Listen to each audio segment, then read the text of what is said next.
Bismillahirrahmanirrahim. Assalamualaikum warahmatullahi wabarakatuh.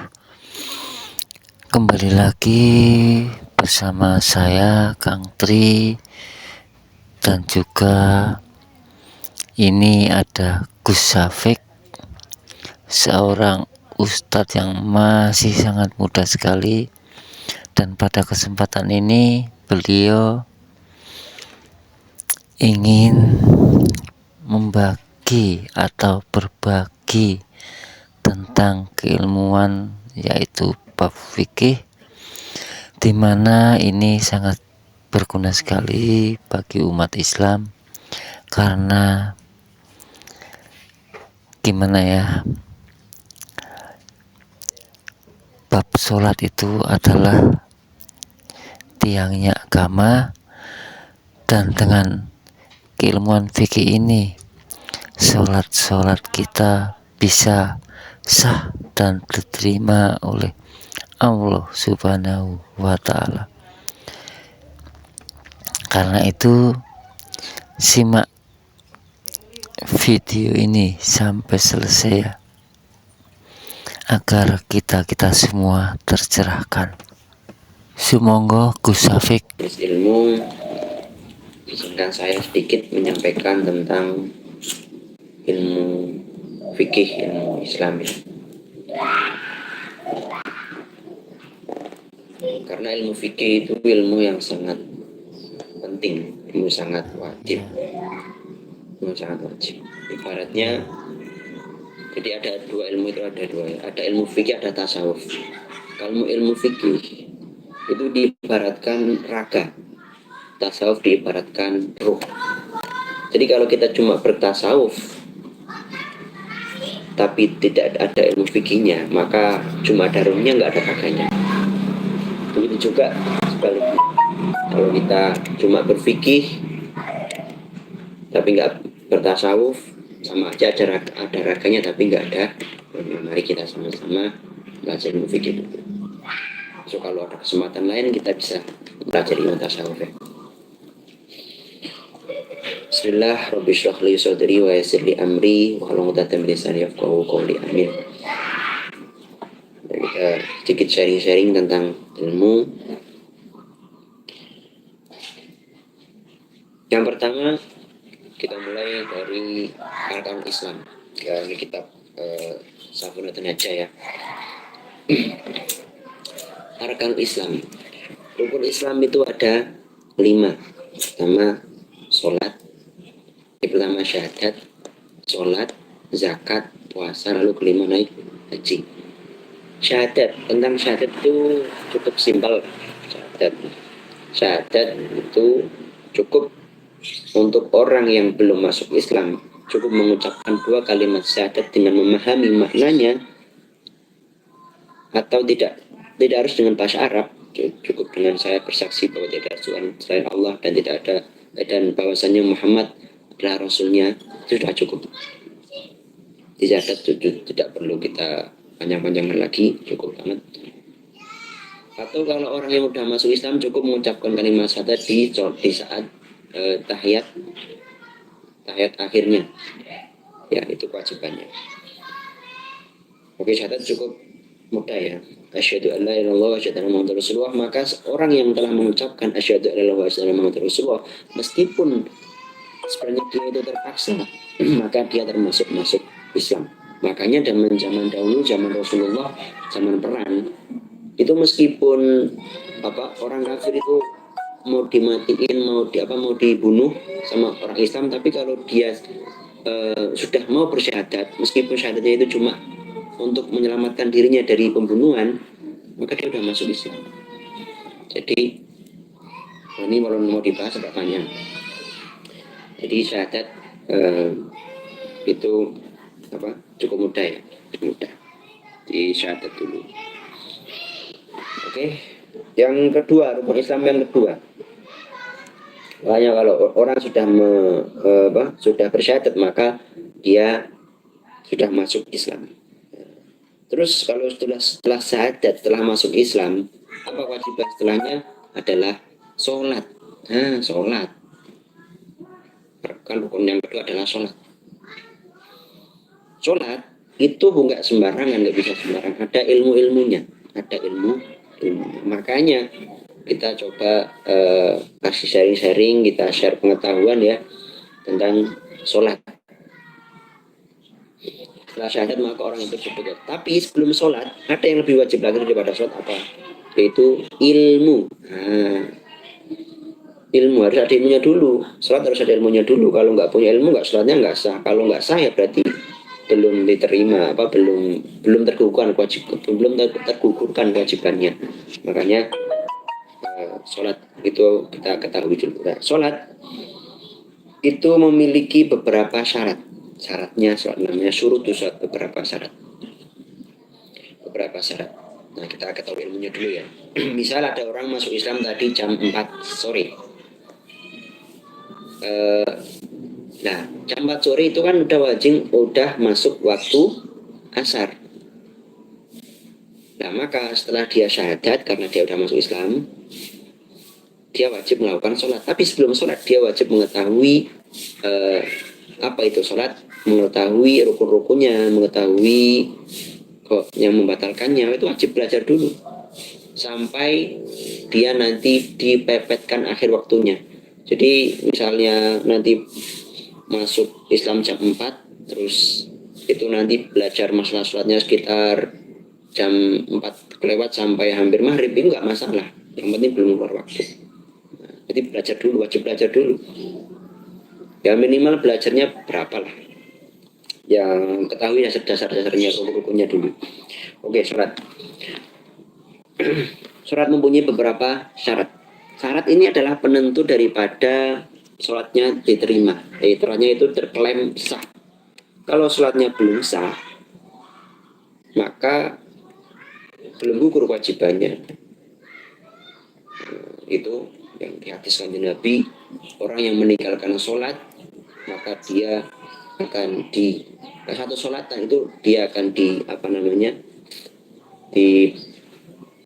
itu bahasa Indonesianya apa ya, dikuliti selama 1000 windu. 1000 windu, bayangin aja 1000 windu akhirat, makanya sangat penting sekali. Nah, sholat mempunyai beberapa syarat. Syaratnya sholat ada 8.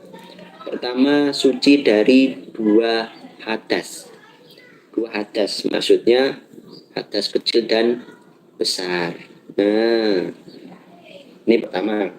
Kita bahas dulu yang ke satu ini. Suci dari 2 hadas. Hadas yang pertama, hadas kecil. Apa itu hadas kecil? Hadas kecil adalah suatu hadas yang di situ cara menghilangkannya adalah dengan berwudu. Cara menghilangkannya adalah dengan berwudu. Langsung saja. Apa hal-hal yang membuat kita terklaim berhadas kecil? Apa saja? Pertama keluarnya sesuatu dari kubur atau dubur, jalan depan atau jalan belakang. Entah itu berupa air atau berupa angin atau berupa yang lain. Kalau jalan belakang kan kentut itu termasuknya. Kalau jalan depan ya itu pipis, itu termasuk membatalkan batas kecil pertama. Yang kedua adalah bertemunya 2 kulit perempuan dan laki-laki yang di situ si perempuan atau si laki-laki itu sudah sampai di batas, di mana batas itu umumnya orang normal, akal normal itu dia sudah menyahwati. Nah, sudah memberikan ada nafsunya kalau dilihat itu. Misalnya ada anak yang berapa tahun lah, katakanlah 9 tahun, nah udah kelihatan. Nah, kalau kebuka kelihatan nafsu, membuat nafsu lah, itu udah kalau dipegang itu udah membatalkan. Terus yang kedua itu ya, ketemunya 2 kulit. Terus apa namanya, mengusap apa namanya, tempelnya kubulnya anak Adam. Jadi kalau kita megang kemaluan kita atau ya kemaluan kita belakang atau depan, itu sudah membatalkan itu juga. Atau kemaluan orang lain, nah kemaluan orang lain juga begitu. Dengan apa? Dengan epek-epek tangan. Kalau dengan ini nggak batal. Jadi kita pegang burung kita pegang anus kita, tapi pakai yang ini, yang bukan ini. Nah, yang ini, yang bukan epek-epek, itu nggak batal. Jadi kalau epek-epek atau bukan bisa dilihat dengan ini. Kalau diginiin itu kelihatan, maka dia bukan epek-epek. Tapi kalau diginiin itu nggak kelihatan, maka dia epek-epek. Ya ini epek-epek. Nah ini. Kalau kita pegang tul gitu, udah batal. Entah kemaluan kita atau kemaluan orang lain. Yang keempat, hilangnya akal. Entah itu karena tidur atau selain tidur. Misalnya minum vodka ya, nah, sampai meletre, hilang akalnya, itu batal wudhunya. Atau tidur kecuali tidurnya orang yang bisa menetapkan dalam posisinya. Jadi itu kalau jana itu sebenarnya agak susah sih praktiknya, soalnya situ dikatakan ini berlaku untuk orang yang sedengan, untuk orang yang nggak terlalu gemuk, nggak terlalu kurus. Jadi orang yang sedengan gitu, terus itu gimana dia bisa tidur tapi tidak membatalkan wudhu? Itu harus silah kayak gini. Terus andai kan dia kentut, nggak keluar kentutnya. Wah itu kan prakteknya angel ya, sulit ya. Kalau orang gemuk nggak bisa, tetap keluar. Karena soalnya ada rongganya. Orang kurus pun juga gitu, rongganya juga. Jadi cuma ya itu. Jadi kalau tidurnya orang yang terlalu gemuk atau terlalu kurus itu tidak bisa, tidak pasti batal wudhunya.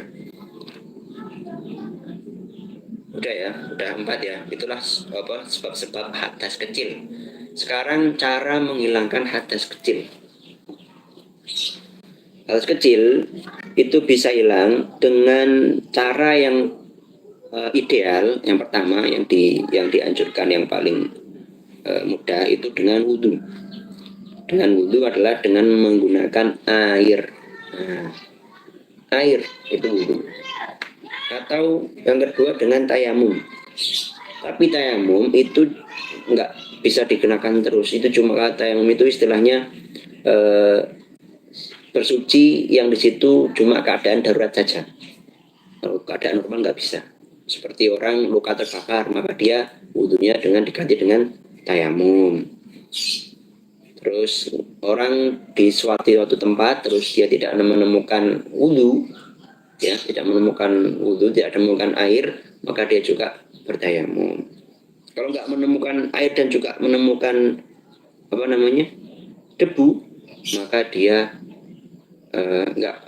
nggak wajib apa-apa, cuma niat sholat istibahati sholat ini hormati waktu ya, cuma namanya sholat dihormati. Jadi dia sholat cuma untuk menghormati waktu sholat tersebut. Itu mungkin kita bahas besok aja. Nah ini kalau bahasnya dasarnya dulu. Jadi dengan wudhu harus dengan air. Nah air itu nggak semua air bisa, cuma air alami yang keluar dari langit dan juga dari bumi. Contohnya air hujan bisa, air laut bisa, air sumur bisa, air kelapa nggak bisa, atau air yang sudah tercampur, misalnya air sumur dicampur dengan teres itu yang pewarna, itu nggak bisa.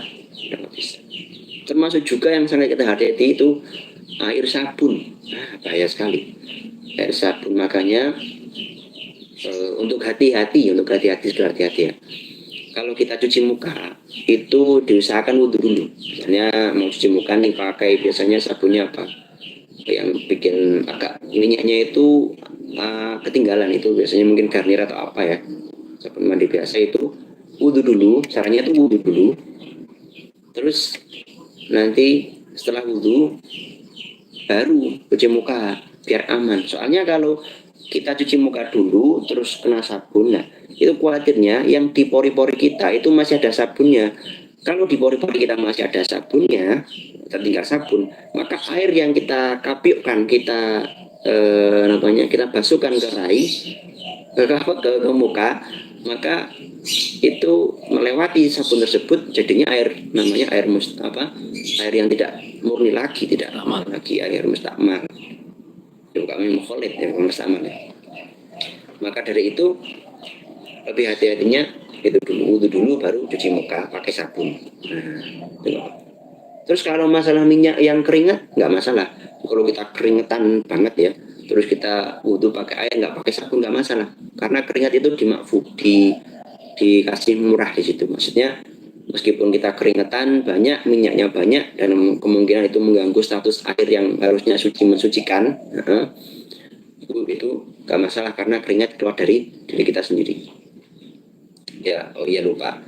Air itu ada yang suci mensucikan, ada yang suci, ada yang najis, ada yang mustakmal.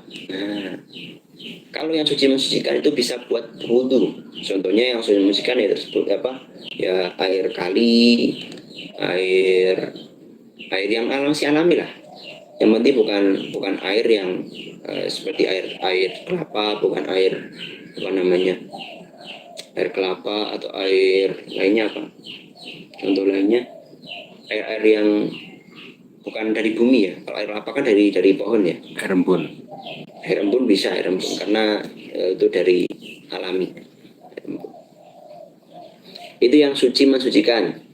Terus yang suci, air yang suci aja nggak bisa buat mensucikan. Air kopi yang kita minum sehari-hari, air es teh, air es teh maksudnya air minum ya, air minum yang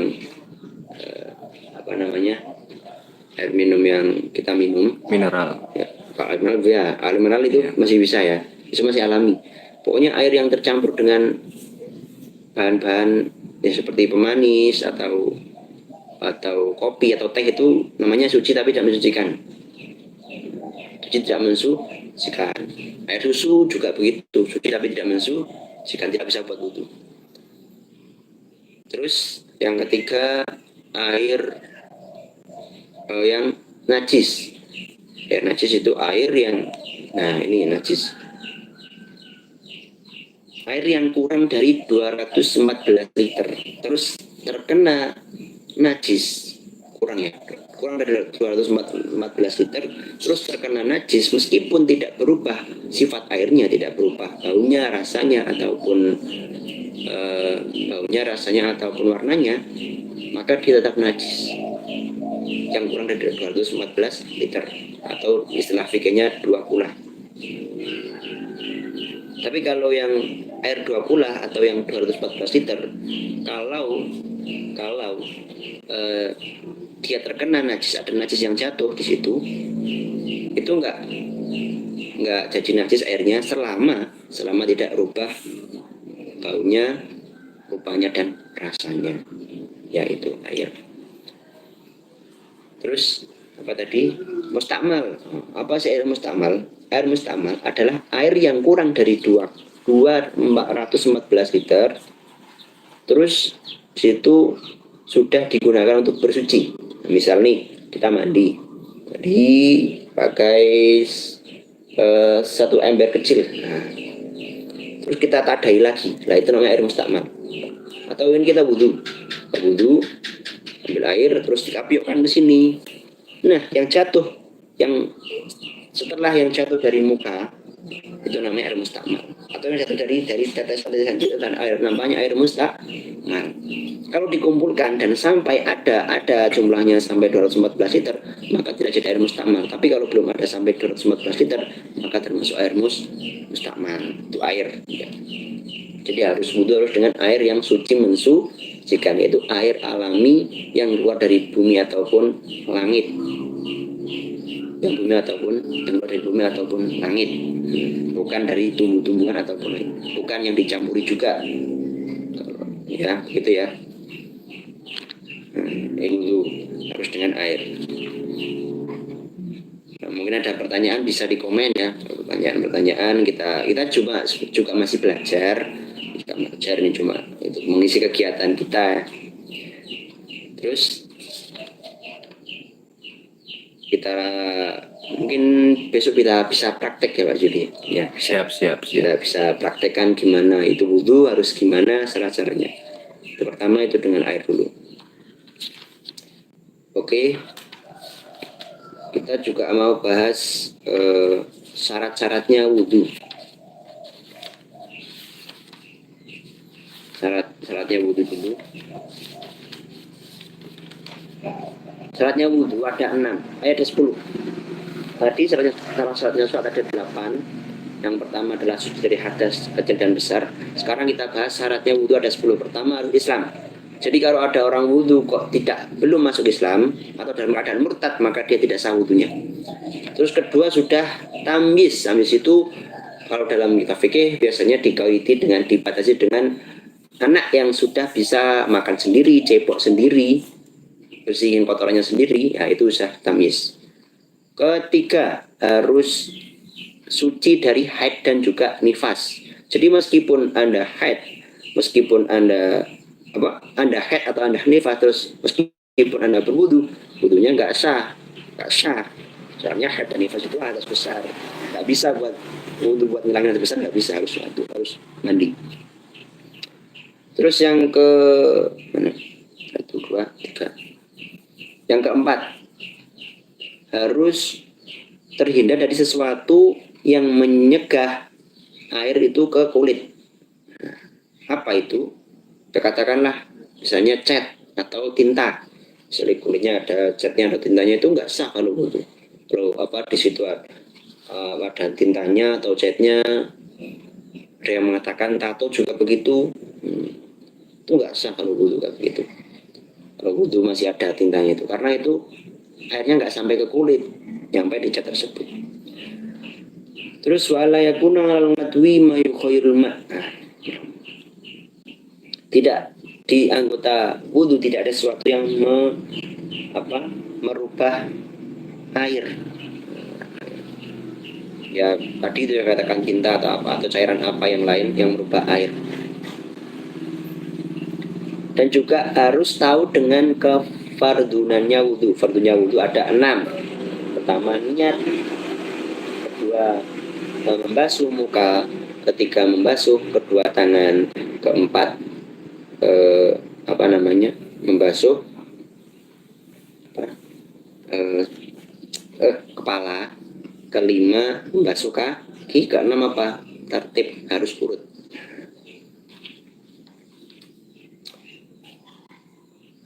Terus tidak, yang terusnya syarat-syaratnya wudhu, tidak beritikad, tidak berkeyakinan fardunya wudhu diitikadi sunnah. Jadi harus harus tahu mana yang sunnah, mana yang wajib, atau diitikadi semuanya itu wajib, maksudnya wajib dilakukan. Kan kalau wudhu membasuh kuping itu hukumnya sunnah. Kalau membasuh kuping ini dihukumi kamu mengitikadnya, berkeyakinan itu sunnah, maka wudhumu sah. Tapi kalau membasuh kuping kamu dari awal niat sampai yang tertib itu kamu itikadi sebagai wajib, maka sah juga. Tapi kalau membasuh muka atau tangan atau sesuatu yang itu termasuk rukunnya wudhu, kamu itikadi sunnah, maka nggak sah wudhunya. Karena harusnya yang sunnah kamu itikadi sunnah, yang fardu kamu itikadi fardu. Dan seterusnya harus air yang suci dan mensucikan. Saya tidak sebut, kita kalau mau bahas air yang mensucikan bisa kalau ada yang minta episode yang lebih khusus lagi, soalnya lumayan panjang sebenarnya ini. Cuma ringkas saja. Wadukhul waktu, dan harus masuk